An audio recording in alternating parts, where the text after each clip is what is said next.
On today's World Insight, China's overseas aid eyed with skepticism by some in the West.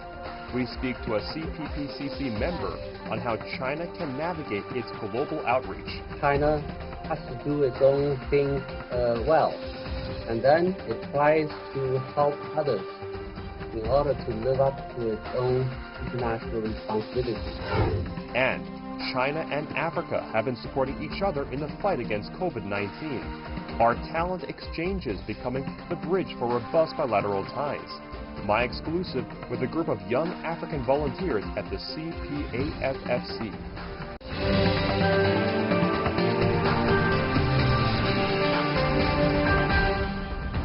Hello and welcome to World Insight on CGTN. I'm Tianwei in Beijing.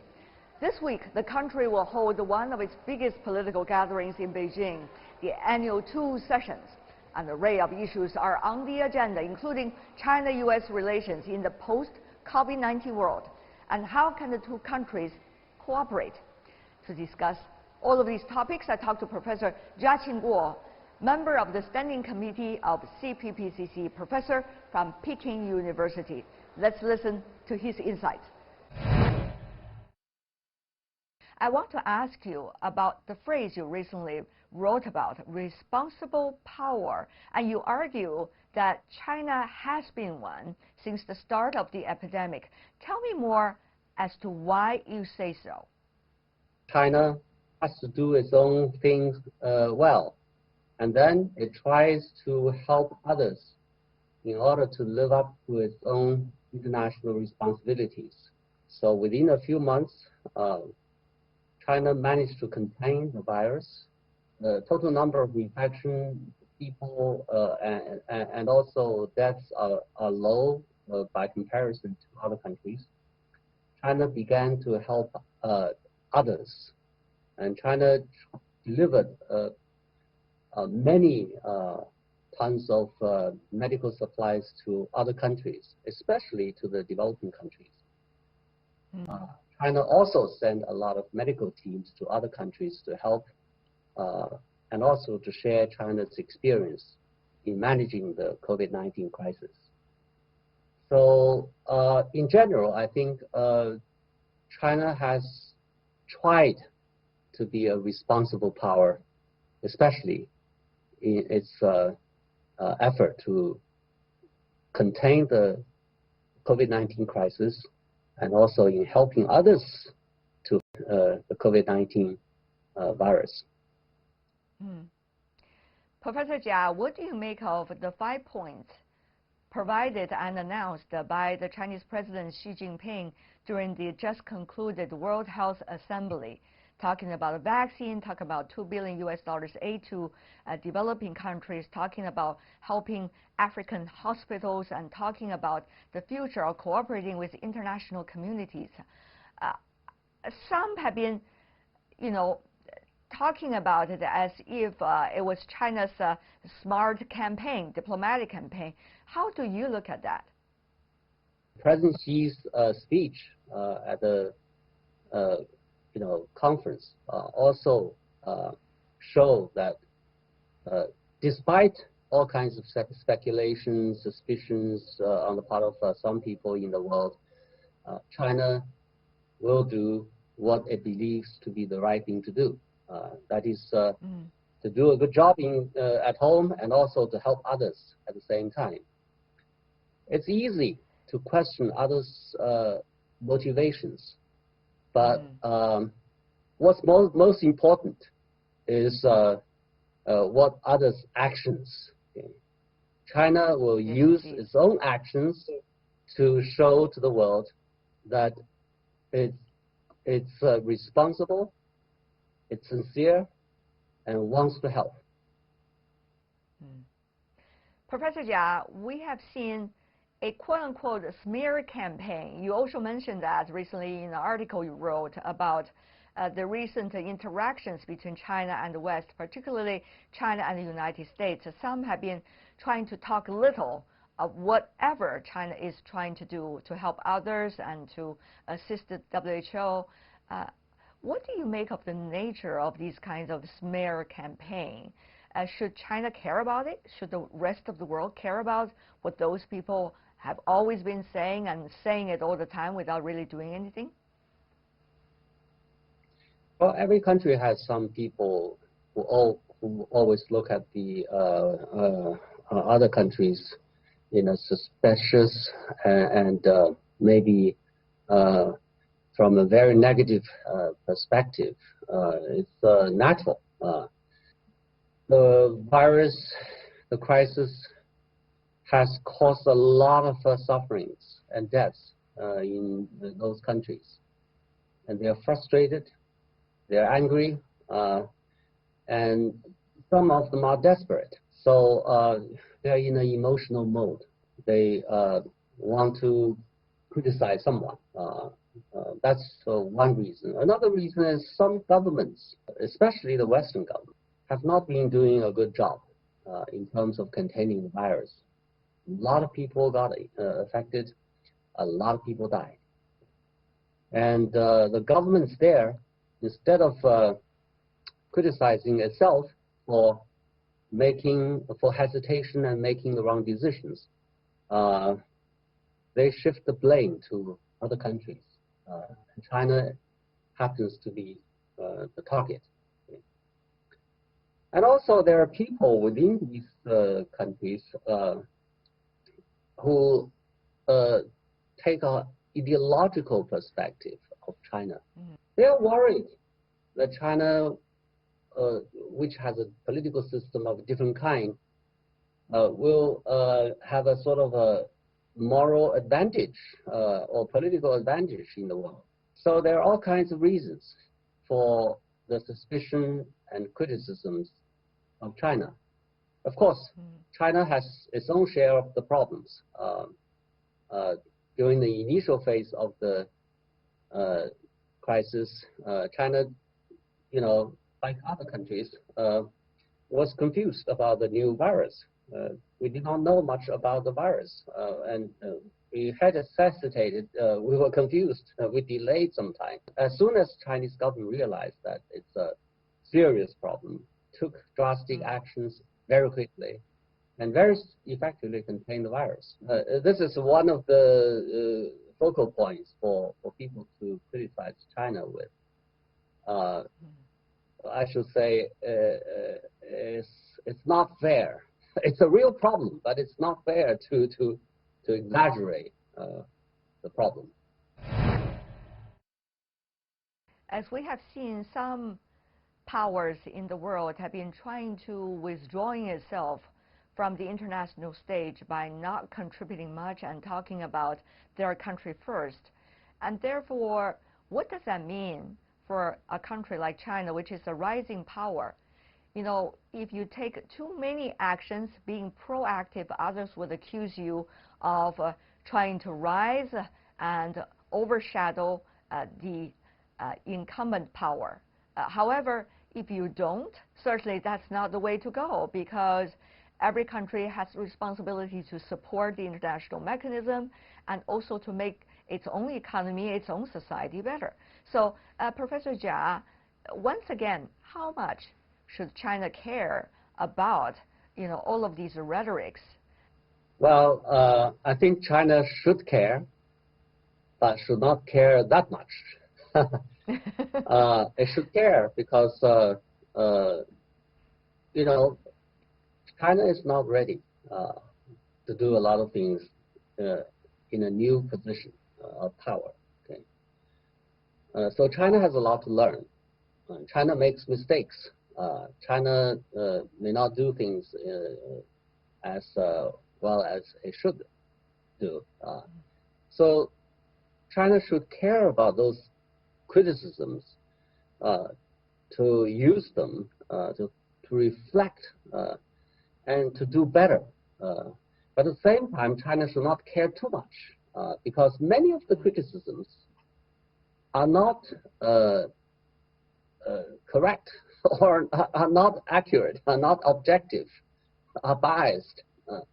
I think as China becomes more powerful and more influential on the world stage, China is bound to face more criticisms in the days to come. I think the country which faces more criticism than China does is the U.S. Because it's a superpower. Its interests are everywhere, whatever, and it's very big. If it does whatever it does would affect the interests of others, there are bound to be people who are not happy about it. As China rises, China faces the same kind of situation. Whatever China does, this or that, this way or that way, would affect people's interests in other countries. So there are bound to be people who are not happy, who become critical of China. How to face international criticisms in an appropriate way is a big challenge to the Chinese government.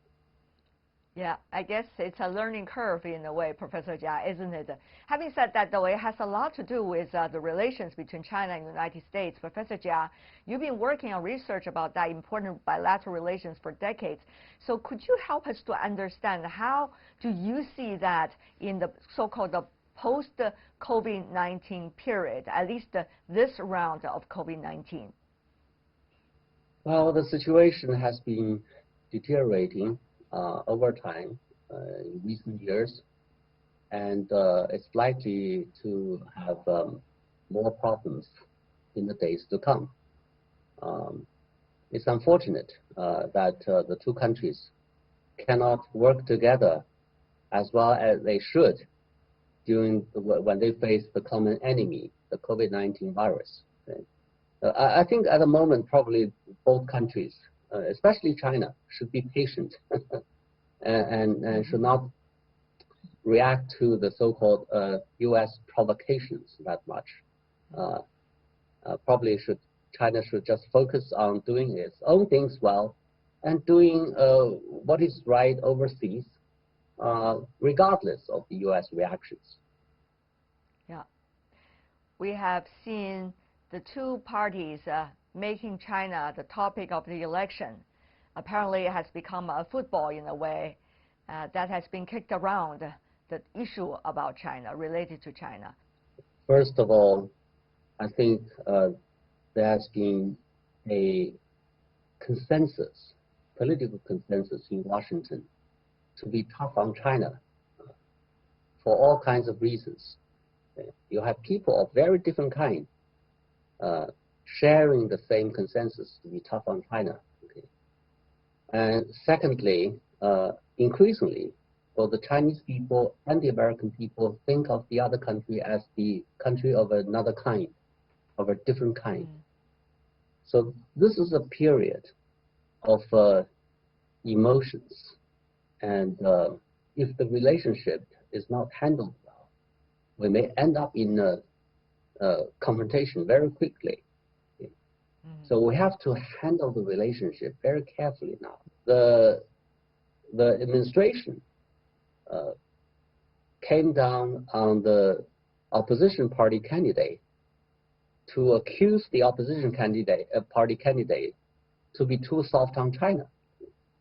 And of course, the opposition party candidate felt obliged to fight back and say that you are too soft on China. Okay. And they have a new dynamic now. And this dynamic is very harmful to the future management of the relationship. And China is facing a big challenge now, how to stabilize, manage this relationship during this period of time. And it takes a lot of patience and wisdom to handle this relationship, to make sure that it doesn't get into a phase of confrontation.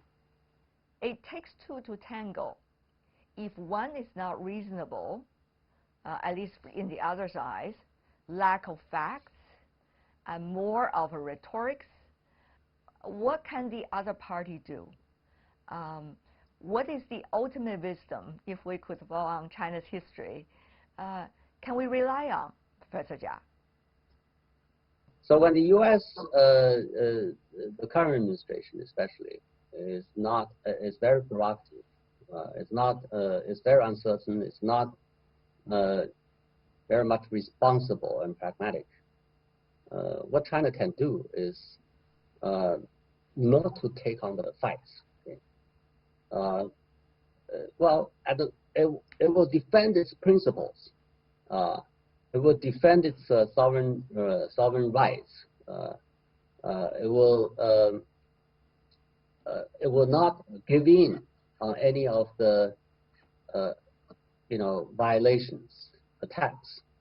But at the same time, it should stay poised and then stay calm and do what it believes to be right, both at home and overseas, and try to work with people. I mean, the rational, the pragmatic people in the U.S. To stabilize the relationship, and wait for a time when emotions in Washington cool down, and then we can sit down and do things in a pragmatic way. It's important for us not to get emotional, not to get into a conflict because of the emotional reactions. Very crucial advice. Professor Jia Qingguo, member of the Standing Committee of CPPCC, what a pleasure. Thank you so much, sir. Thank you.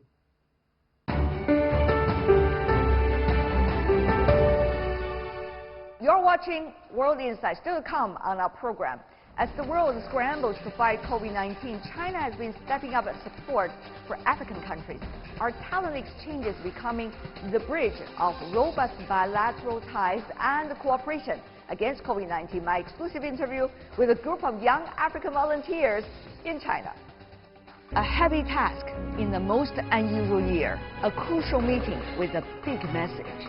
The economy, the pandemic, China-US relations, and the indelible changes of the world all take courage and resolve. Finally, a gathering for China's annual political season. Interviews with newsmakers and analysis about an unparalleled time. Join me on Weigh In 2 sessions.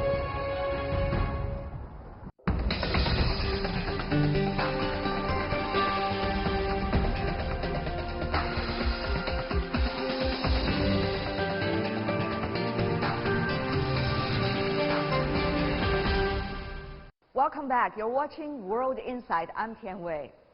China and African nations are longtime partners. That friendship is not only reflected during the sunny days, but also at turbulent times. For example, the fight against COVID-19. China, represented by the Chinese President Xi Jinping at the just concluded World Health Assembly, have pledged to support both African nations, their economies, and also supporting some African hospitals. Meanwhile, we see the youth exchanges between the two sides are becoming ever more vibrant. It is not just help coming from one side toward the other, but rather mutual support. That is reflected by a group of young African volunteers working to help their friends and also their acquaintances when China was experiencing COVID-19 outbreaks earlier. I met some of these African volunteers in China during an early spring talk in Beijing. Fresh air in the fresh garden in a beautiful friendship. Some of you are students, some of you already work in China, and some of you have been living in China for a long time. Yeah. There's so many different backgrounds you are coming from. You're all working for everybody else during the pandemic. You volunteered. Yes. Tell me about your experience. I was supposed to go to a show in Yulin with my friend, and then the show was cancelled because of the pandemic. Yeah. And so he offered for me to volunteer at the train station. Yeah, but I want to say something here. Muya is a rap musician, right? Yes, yes, yeah. So but later you devote your voice and your rhythm to helping others. Yes, because it was a new setup because of the pandemic. You tell them where to go to get tested for the temperature, and to give them new masks as well. And do they listen to your advice? Oh yes, they do. You say it in English or in Chinese or in rap music? That's a good one. That's a good one.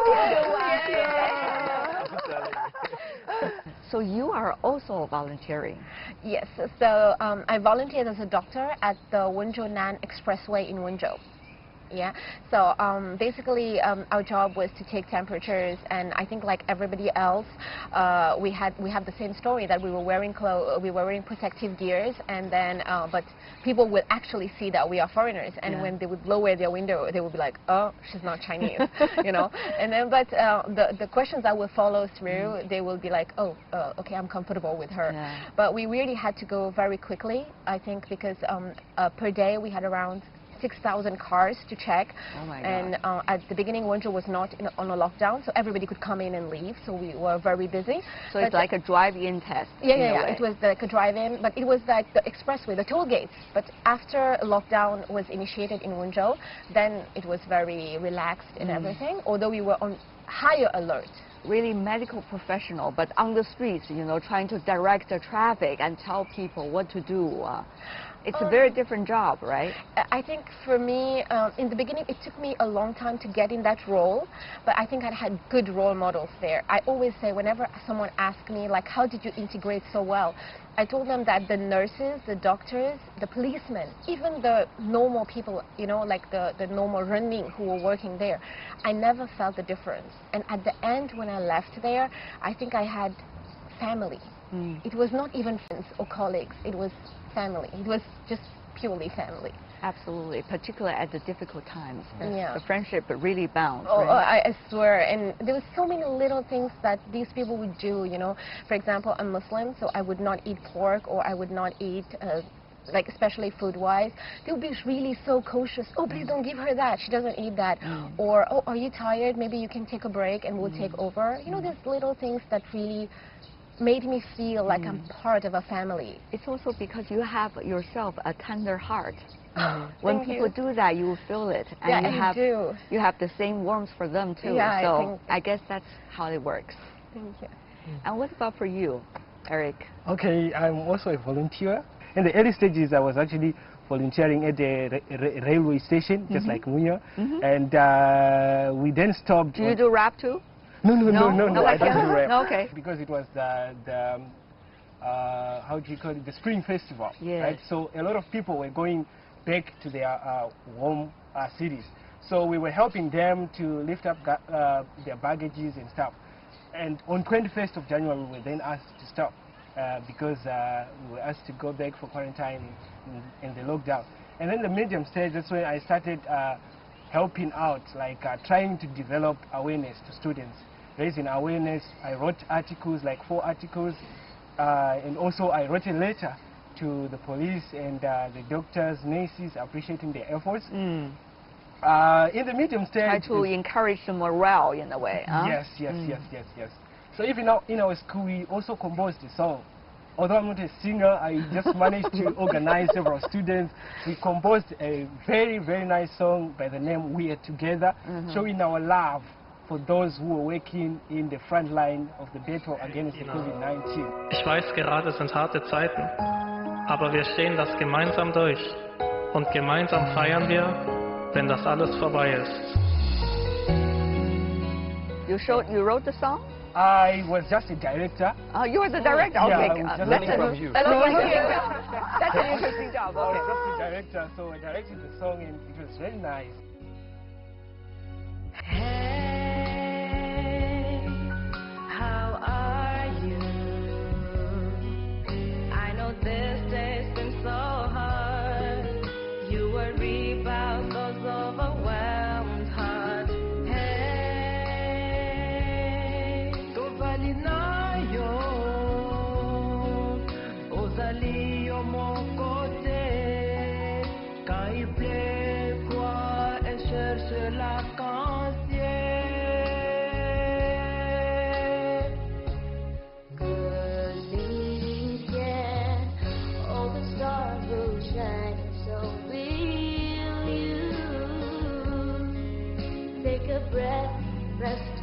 watch me.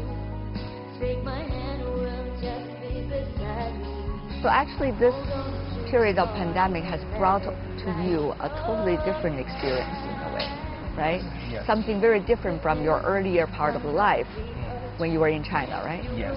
It's a very different way of looking at the Chinese and the Chinese society, and maybe also yourself, Yes. how you function during a very special period of time. Yes. Yes. Mm. Yes, indeed. What about for you, Maria? You've been here in China for a long time, Yes. 16 years, I Yes, heard. yes, yes, yeah. What does this mean, this period of time? Actually, because of my past experience with 2008 being a voluntary somebody in the disaster. Wenchuan Yes, earthquake. yes, Wenchuan earthquake. So I have some experience, my own technique I used to bring people together and to calm them down. What are the techniques? We want to learn. So a lot of people that think that they left out or they are alone, they are in their house, they cannot see people like they used to see on the TV because they used to see me on the TV.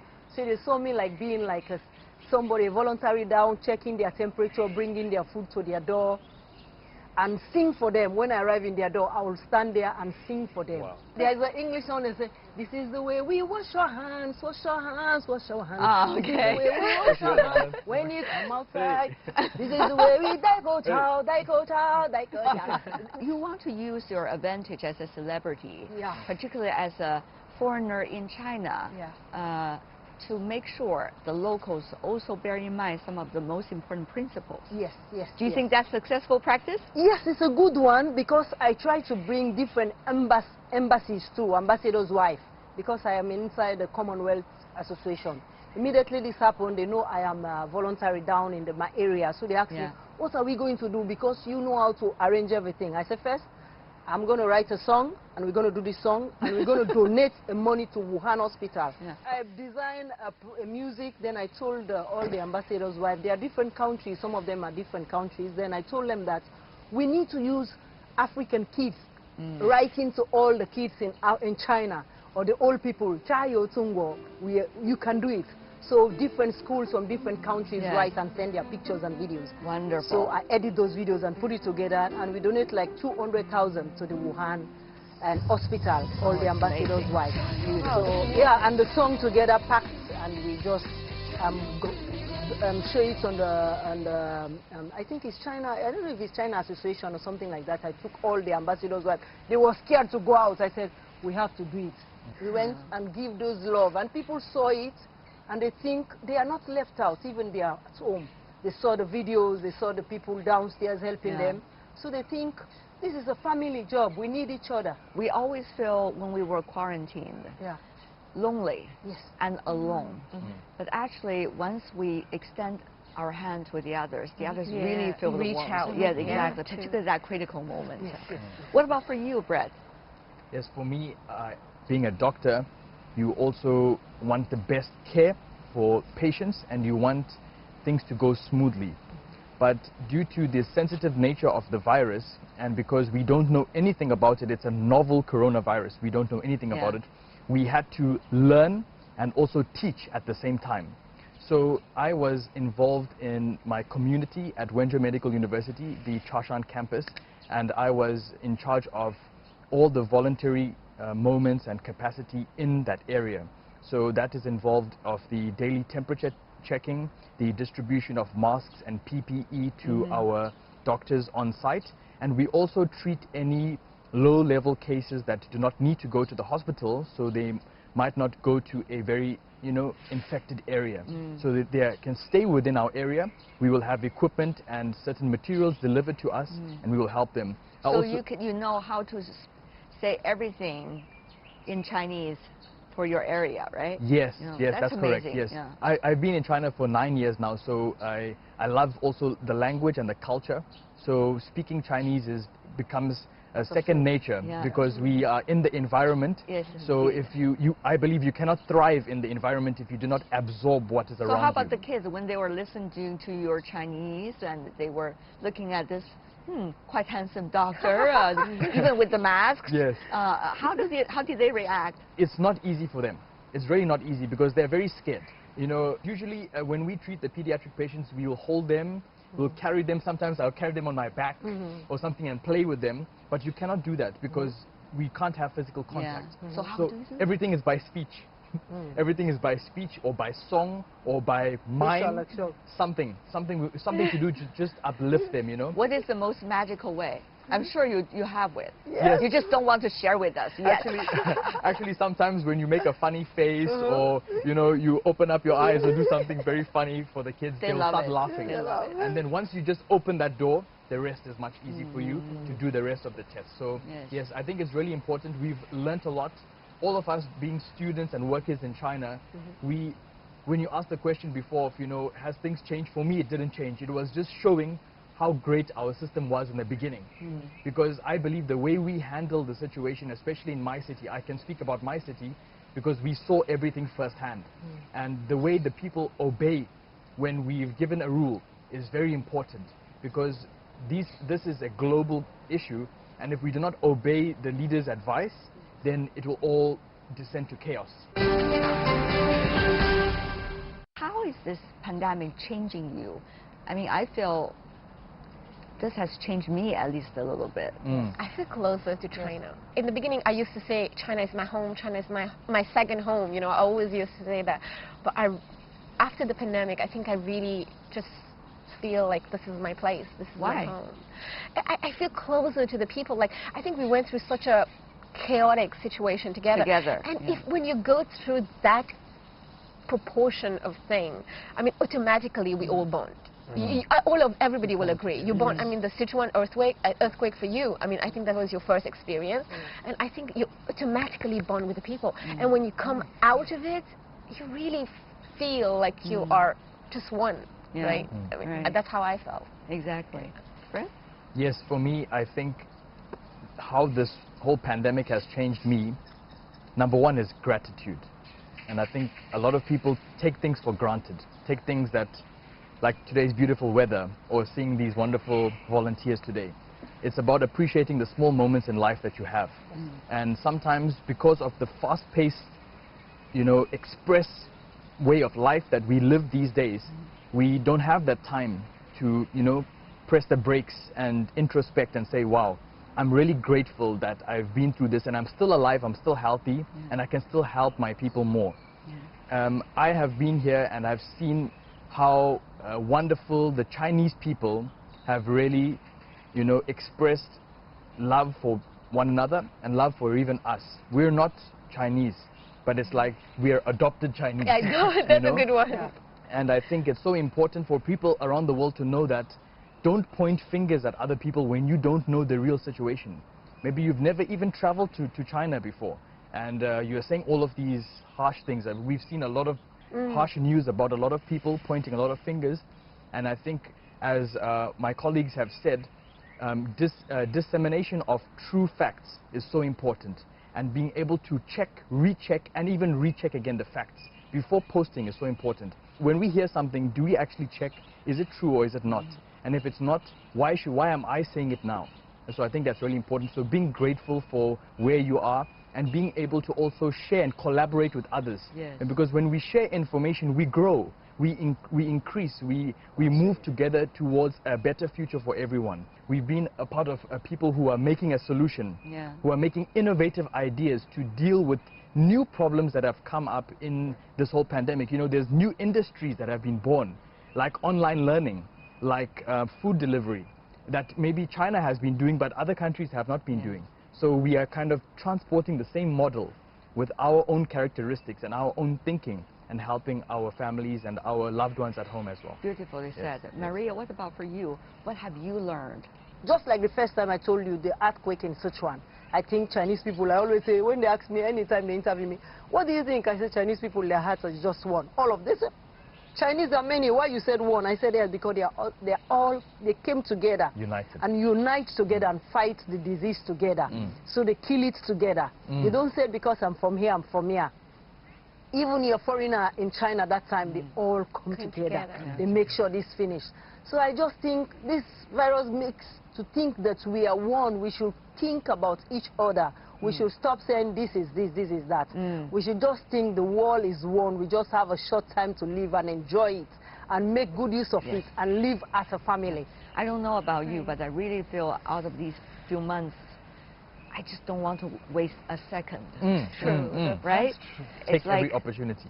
don't take away my precious time. I want to be with the right people, talking about the interesting things and enjoy life. And do you know what, Wei, actually, like, when I was seeing Dr. Sumaya's work, I was also inspired, and also seeing all of my other colleagues, because doing content for social media is not easy. Oh my God. It's not easy, because we're just volunteers and doctors, but then now also we've been all asked by our national governments to also help to transmit our own stories.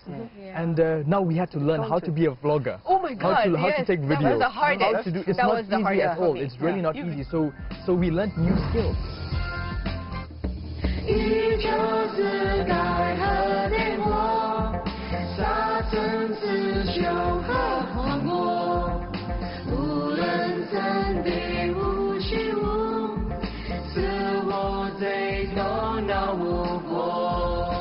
I'm glad that you know a little bit more about the difficulties we are facing every day. I never knew my phone That's what had I these wanted to options. mention, you know. I was like, Empathy is another thing. Yes. Being able to connect with people, like, together. you know, how can you really connect with them? What can you share? You know, I just enjoy talking to you guys. So much laughter. But, you know, at the back of our mind, all of us, we know it's not the end.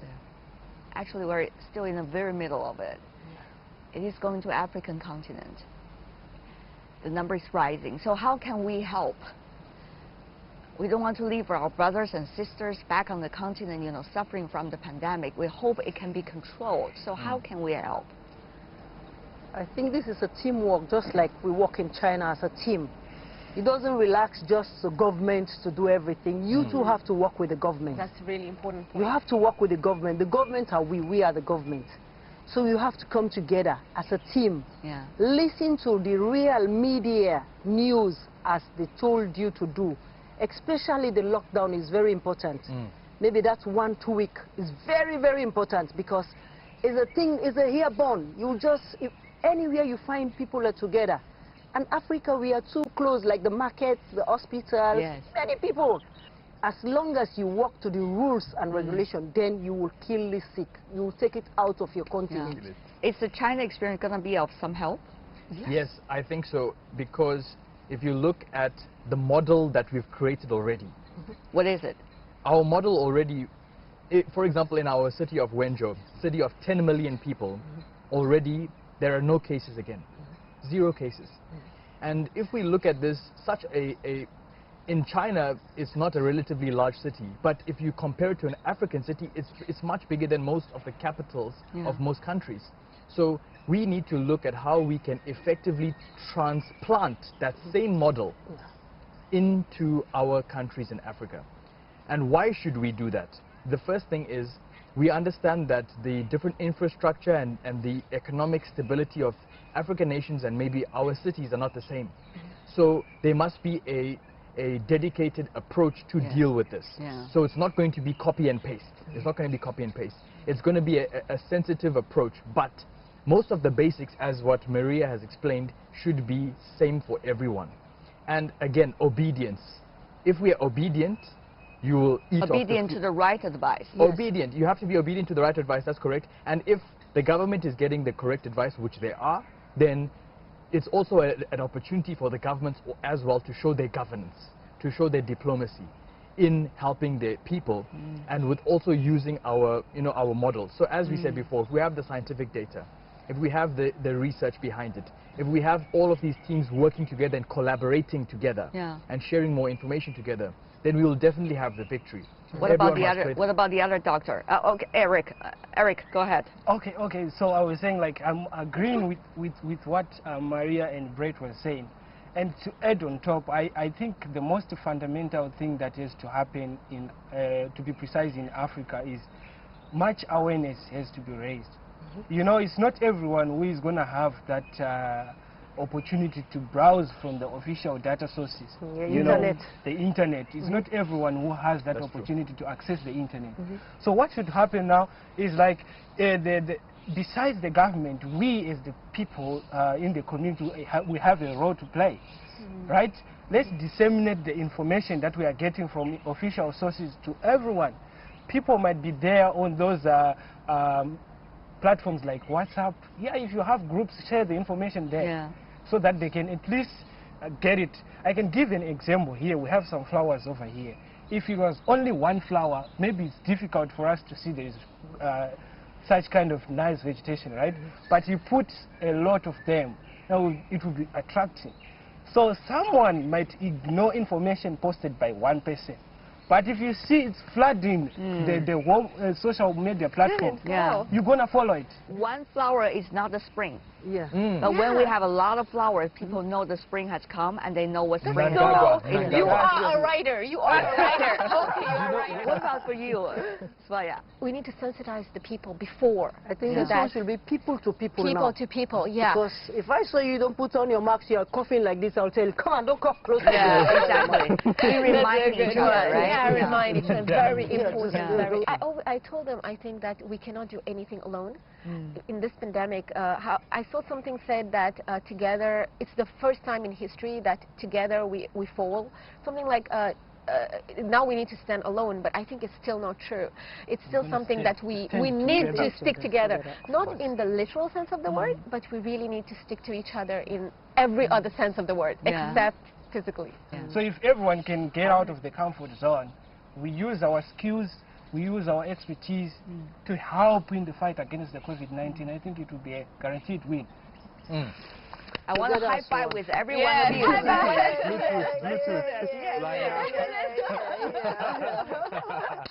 Thank you so much, my Thank dear. you so much. Thank you so much for having us. Thank you so much. I learned so much. And the best wishes to you, your family, and your people back at home. Thank you so much. Thank you so much. Thank you so much. 谢谢。谢谢。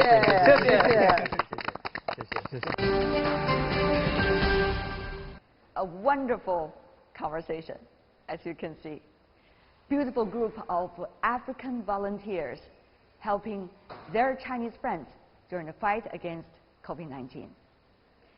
Well, that's all we have for today's program. If you'd like to see more, try to find us World Insight in your search engine or check out our YouTube channel, Twitter, Facebook accounts. I'm Tian Wei on behalf of the team.